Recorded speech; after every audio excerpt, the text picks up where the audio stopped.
Hello everyone, I am Follygon, and in this video I'm going to be digitally sculpting a female portrait here inside of ZBrush. But before we do that and talk about the process, click that subscribe button if you're new around here, and check out gumroad.com/Follygon for things like my brushes, materials, courses, all that good stuff. There's a link down below. So as you may have heard by this point, I've been a little under the weather. I've been sick with COVID. I actually still am sick with COVID, but I'm feeling a lot better. My voice is still very scratchy. I still have a little bit of a cough. I'm still a little bit nasally and congested, but I'm trying to get back into the swing of things here. Like I said, I am feeling a lot better. I've been doing a lot of resting, but I've missed you guys, so I'm back doing some sculpting here, starting off with a little bit of an awkward alien face, as you can see. Give it a little bit of time, though, and I promise it will shape up. So as you guys know I love to do, we're going to go ahead and start talking about the process here. My goal with the initial stages here was to actually move a lot faster than what I normally do. And because of that, things are just kind of really slapped on there super quick. I pretty much never make eyelids the way that I did here. I just used a standard brush or a Damien standard brush to kind of quickly carve in the edge. As you can see, it makes the eyelid shape really awkward. It's very, very awkward. And it actually causes a lot of issues later on down the road that I need to fix. Luckily though, because they were done so quick, it kind of saves some time in the early stages to go ahead and get something on the canvas. Same thing with the nose and lips, just a couple brush strokes to kind of start getting those into place. Then I can start figuring out proportions, start heading into more of a direction that actually feels a little more human. I know right now it definitely feels pretty alien. A lot of that is because we're just missing facial features. So things like the ears, when those aren't on there, things can feel really awkward. When you're missing eyelashes, eyebrows, and hair, and even a neck and a body, things just feel super awkward.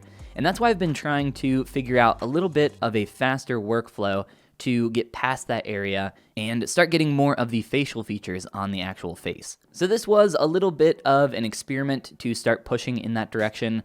I am not sure if I particularly enjoyed this workflow too much. It's something that I need to practice more with, as it is a little bit different than what I normally do. Normally, I am someone that sculpts super slow in an attempt to get, relatively where I want them before I move on to something else. This time around, I was just like plowing forward as fast as possible, trying to get, just literally anything on the canvas. And because of that, the face didn't really have too much direction in, at least in the direction that I wanted initially. So I kind of just end up with a random face here. I was trying to go the direction of a little bit more feminine, but I wasn't exactly happy with the face that I had on screen right now. There's obviously a lot of stuff missing, but this is just kind of something that was created naturally and organically from me putting random facial features on the face as fast as possible. So I wanted to kind of continue to experiment with that, play around with that a little bit more. Like I said, this is something that I need to play around with more in the future till I'm more comfortable with it. What was really nice about this is that I actually got to a place that was, let's say, workable a lot faster than what I normally do, meaning that I got to a point where I actually had something that you could say was a more feminine face, and I could start tweaking that to get it to a better direction a little bit faster. Now, there is a problem with this, and it's kind of a similar issue to the same problem that you have when you start with a base mesh, and that is that things can kind of be a little bit distracting for you visually. It's this idea of what's called kind of preconceived form. And for artists out there that have started with a base mesh, you probably know exactly what I'm talking about. For those that have no idea, it's essentially this idea that when you start with one piece or, a base mesh or, a direction like I have right now where I've just kind of created a random face, it's kind of hard to mentally get over what you have on your screen. You get, I don't want to say attached to it, but your brain has trouble letting go of some of the aspects of that. Even if you don't like it, it's hard for you to kind of break what you already have because it's maybe a little bit more finished than what you'll have to do to get to a better direction. A lot of the process in sculpting is this kind of general idea of taking one step backwards to take two steps forward. And that can be really tough. It can be a bit of a mental hurdle to get over to start pushing into a better direction. So what I do here to kind of get over that is I just kind of sit for a while on the face. I just let it be, and I continue to work on other aspects. So I very quickly, as you saw, created some hair. I've started working on the character's body. It's all going to be very simple. Not a ton of form going on there, pretty low poly. I start creating the character's clothing using a mask for extraction. This is all stuff that is super simple and easy for me to do. It doesn't really take a lot of time, but what it does is it gives me some time to mentally take a break from looking at my character's face, work on some other stuff, and then come back with some fresh perspective. I also had a little bit of a baked-in expression with this character.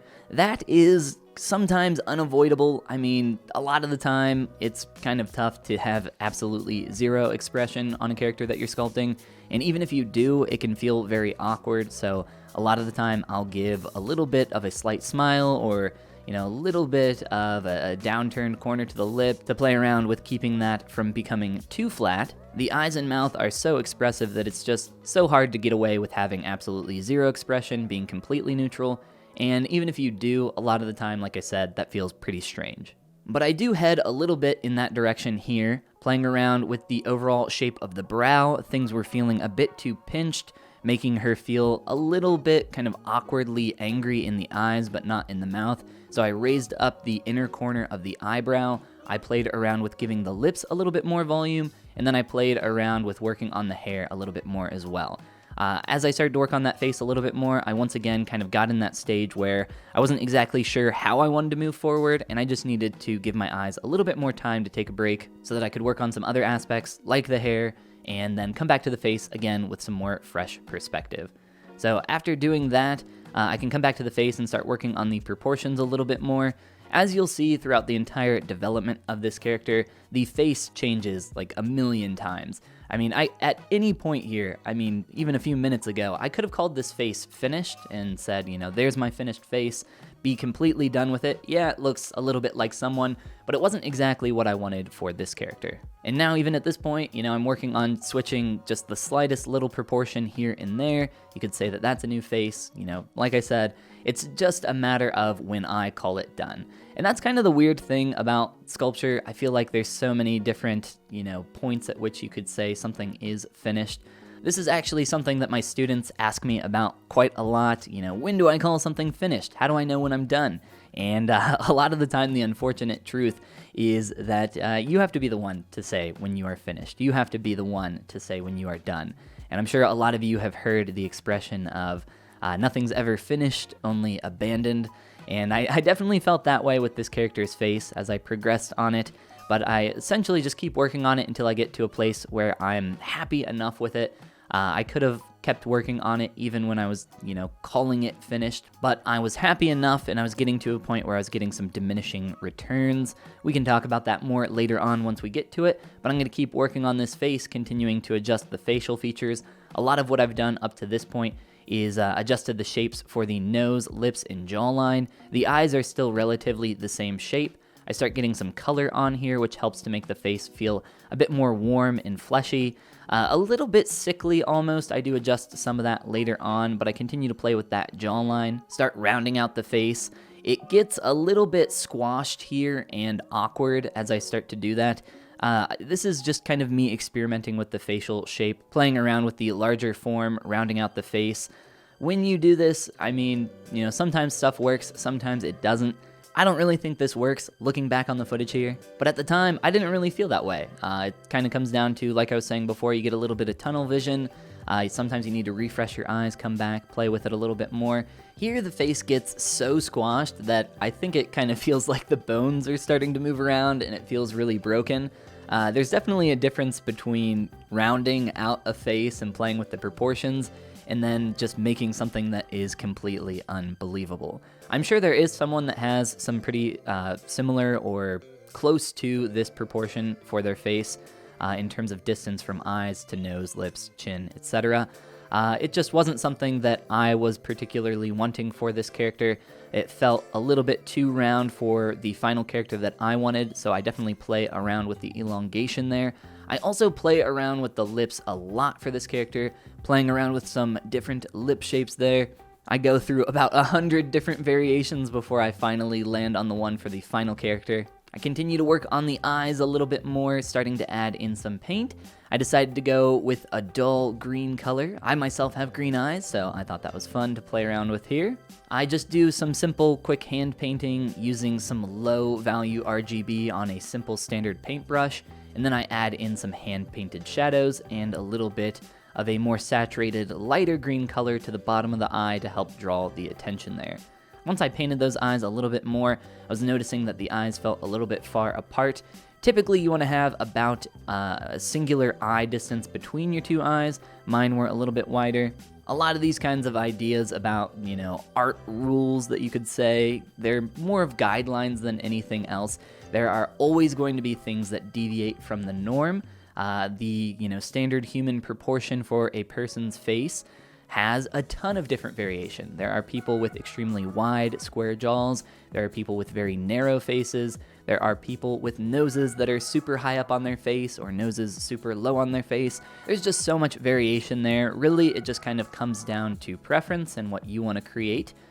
Each time I try to make something a little bit different here with my characters' faces, and this character was no different. In particular, I was pretty happy with the way that the lips turned out with the final character, as I mentioned earlier. I was actually really enjoying working on the hair for this character as well. Very simple hairstyle, and actually very, very easy to create. My girlfriend was asking me about the hair for the finished character and how long I spent on it, and I just kind of chuckled because it was something that I spent like not even 5 minutes on. That's not true. I spent longer than 5 minutes on it, but it was like the easiest part of the character. I felt like I just kind of rushed it, just kind of slapped on it. I remember thinking as I was sculpting on the hair, I was like, dang, this is just so freaking easy. Just like carving in left and right, just making random shapes, which was pretty fun. I also liked the way that it was framing the face. That felt really nice. Speaking of the face, heading back to that to start working on the lips a little bit more. One thing that is really hard about the face in general, and this kind of area between the eyes, nose, and lips, kind of around the cheekbone area or the cheek. It's this area that interacts with all three of these facial features, and in my opinion, it's probably one of the hardest places of the face for that reason. If you adjust your nose, kind of like what I'm doing right now, you can end up affecting that entire area. Right now, I'm trying to make the nose feel a bit sharper and a bit more pointed, but anytime I make any changes to the wings of the nose, that kind of corner of the nose there, that is interacting with that cheek area, and when I do that, it kind of changes the way that I need to work on that area around there to interact with the lips, or maybe the bottom lid of the eye. The same thing was true for the upper lip. I removed some volume from there to kind of get a bit more of a dip in from the profile. When I did that, I had to go back to my nose and make some changes there. So the unfortunate thing about faces is that a lot of these different aspects of the face kind of interact and flow together, and when you work on one, you end up taking that one step backwards to take 2 steps forward, and it can be frustrating. It's this back and forth process, and I think that's why people really struggle with faces. One, they're hard to make look good. You can't just work on one thing. You have to work on every single thing together.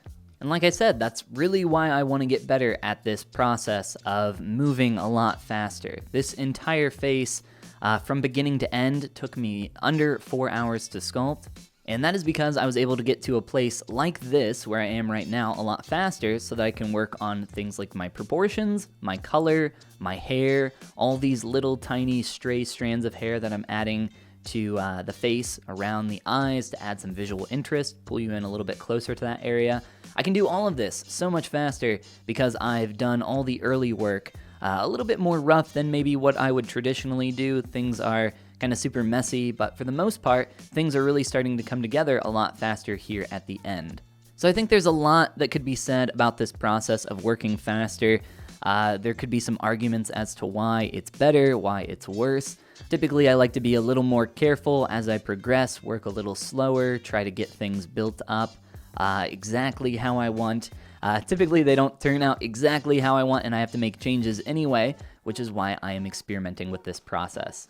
So we are nearing the end, where I have created most of the stuff here for the face that I'm pretty happy with. I'm liking the larger form for the hair. I'm trying to pull in some of these smaller stray strands of hair to help add visual interest along the face, help to break up the silhouette a little bit more. For this, I'm just using a curve brush, specifically the Curve Tube Snap Brush. This is a default brush in ZBrush. It's essentially like piping on a cake or something like that. It's really easy to do. You just draw out a curve, and then with a couple other brushes like my Move brush here, I'm just pulling out, thinning those out a little bit with my Smooth, trying to make something a bit more visually interesting. Break the monotony, so to speak. I do end up blending those into the larger form of the hair later on using Dynamesh just to kind of get things nice and dirty. But for the most part, I keep them separated just in case I want to make any changes. As you can see, even now, after I've finished the body, nothing's ever truly finished. I'm going back through, adjusting some proportions, playing around with that. And then we immediately hop into posing using something called a Transpose Master.